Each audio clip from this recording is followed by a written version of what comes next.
День 8 марта едва не стал последним для 19-летней жительницы Астаны. Именно в праздник девушка решила свести счеты с жизнью. 19-летняя девушка беспрепятственно залезла на крышу в полной решимости броситься вниз. В последний момент, когда она уже практически соскользнула вниз, он успел схватить ее за руку. Прорвался к ней, схватил ее за руки и прижал к себе. Даже трудно передать свое чувство, когда она у меня в руках была. Она плакала, я тоже.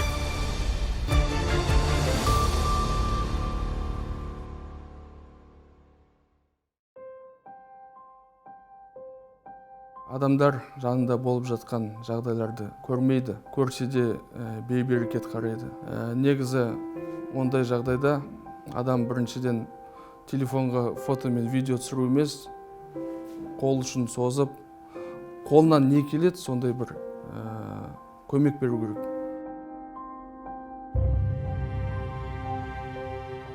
Мен 8 наурызға арнап үйдегі келіншегіме, анама гүл алып, торт алып, машинаға отыратын кезде осында болып жатқан жағдайды байқадым. Лезде өзіме ішімнен ант беріп, қызды не болса да аман-есен құтқаруға әрекет жасадым. Полиция қызметкерін ертіп, жоғары шықтым. Бірақ мен өзім қандай қызметте екенімді жасырдым. Мен ол кезде инженер-строитель болдым. Мен ол кісілерге жалған айттым, мен комитеттен деп. Полиция қызметкерлері маған жолымды бөгемегесін, мен қызға ақырын жақындай бердім. Қыз бір кезде төмен қарай ырғып кетті. Қызды жоғары тартып ап, көтеріп, анасына жедел жәрдем қызметкерлеріне аманат еттім, қолдарына тапсырып.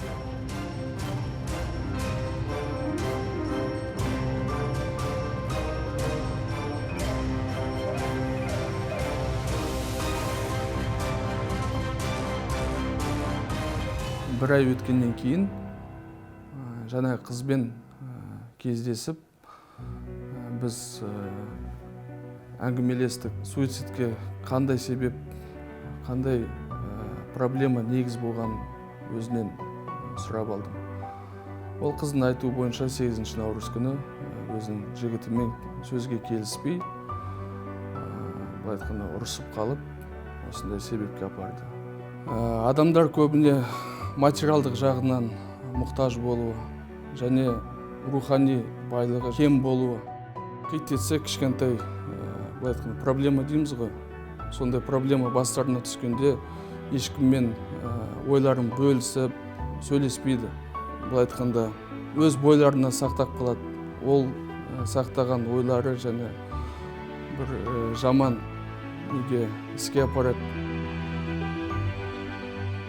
Осы жағдайдан кейін көп қабатты үйлердің арасымен келе жатқанда мен үнемі жоғары қараймын, тағы да біреу қателік жасамады ма екен деген сияқты.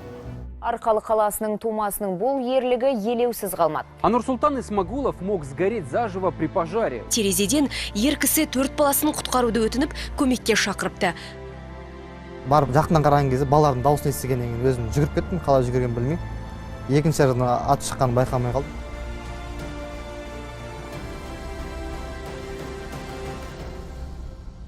Сол жерде бір кісі фотосуретке түсіріп алған екен. Біз еш болмаған сияқты үйге кетіп қалдық. Жай үйге айттым, жай әңгіме ретінде. Бүгін өрт болса, дос болған екенбіз, құтқардық деп. Сол анам әдеттегідей неге шығасың, анамна өзіңді ойламайсың ба? Әкем мақтаныш тұтты. Сосын кешке таман ұйқыдан тұрғансын, ақпарат желілерге шықты да. Сосын университеттен сол жайды мәнінде сұрап, сен болғансың ба ретінде деп дәлелдеп сұрады сол жерден. Бұндай ешқандай мен батырлық деп ойламаймын. Себептен әр адамның осындай көмекке көрсеткенде, қолдау көрсетуге әрбір адам көмектеседі деп ойлаймын. Дос балалармен серуендедік. Үлкен ер кісінің көмекке шақырып жатқан дауыстарын естідік. Жақынырақ қарап жатқанда сол пәтерлерде өрт болып жатқанын көрдік. Бұл пәтер осы жерде өрт болды, 4-ші қабатта, мынау пәтерде. Мен дос балам екеуміз ана жерден көмекке жүгіріп келіп, осы дүкен шатыры арқылы екінші қабатқа көтерілдік. Сат арқылы үшінші қабатқа шықтық. Әйнекті сындыруға тырыстық. Әйнек бірақ жартылай ғана сынды. Бірақ соның арқасында үлкен ер кісі үйде ұйықтап жатыр екен. Ол кісі оянып кетіп, көмек көрсеттік ол кісіге. Және де тағы да үлкенірек сат алдық. Ол саттарға 4-ші қабатқа шықтық. 3 кішкентай баланы шығаруға үлгердік. Көп ұзамай өрт сөндіруші қызметкерлер келіп көмек көрсетті. Соңында тағы да өрт сөндіруші қызметкерлерге көмек көрсетіп, пәтерлерде тағы да адамдар қалып қоймағаны көз жеткізіп кеттік. Ол кісілерді қатты тана қоймаймын, өйткені сол сәтте мен олардың түрлерін қатты көрмеді. Көптеген адамдар да болып кетті. Полиция қызметкерлері, өрт сөндіруші қызметкерлері көмектесті. Байқамай қалған шығар деп ойлаймын. Онда ештеме өзім олардан күтпеймін. Өйткені онда күтетіндей нәрсе де өзім санаймын. Шын ниетіммен істедім да ол жерде. Әрдайым орталық саябақта жүрген кезде, осы үйде көрген кезде, осы өрт болған есіме түседі. Сол сәттен ең басты балалар бар екенсін ойланбай шығып кеттім. Басында қорқыныш болды, содан соң қорқынышта төмендей бастады. Қазақта өте әдемі сөз бар.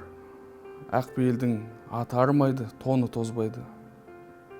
Осы қасиетті сөздің үлкен түпкі мағынасы бар.